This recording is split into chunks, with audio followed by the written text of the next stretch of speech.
Tingnan nga natin. Uy, sarap nito ah. Sa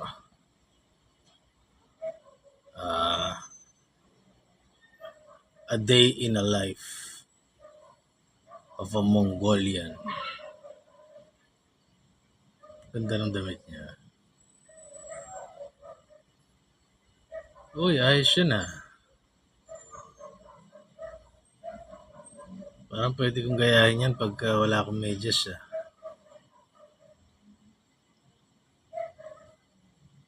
Maganda yung nasa tiyan niya. Pwede kong gawing belt yan ah. Kasi yung buckle ng belt, masakit. Masakit.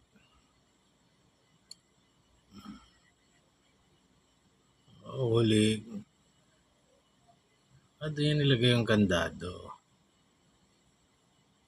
So pag pumasok ka sa bakuran niya, paktay ka puta. Nakakawala yung aso. Ngayon niya lang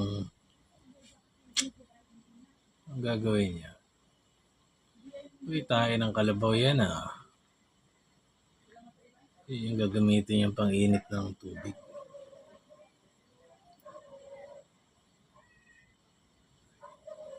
Angas ng sabon niya. Ano bang... Parang ano yun ah.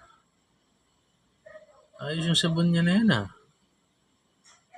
Beef tallow. Yun yung ginagamit na pang paano ng mukha.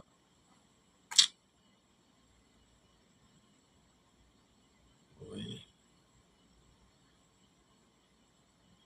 Teka, galing yung karne niya dun sa ano, in-store niya ron para mabilad siguro.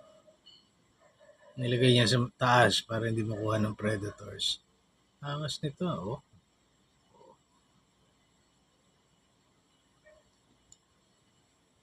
Makapagpainit na siya ng ano. Tama ba? Yun ang tubig, hugasan. Pakuluan niya yan. Lagyan ng asin. Uy. Matipid na paraan ng pagluluto ito ah. Oh.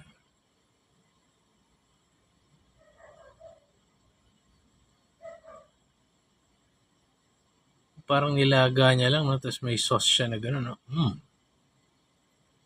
Kaya pala malalakas itong mga Mongolian na to. Yung karne nila talagang carnivore diet talaga. Naiinggit ako ah. Gusto ko rin na diet yan. Kaya lang ngipin ko masakit na eh. Oh,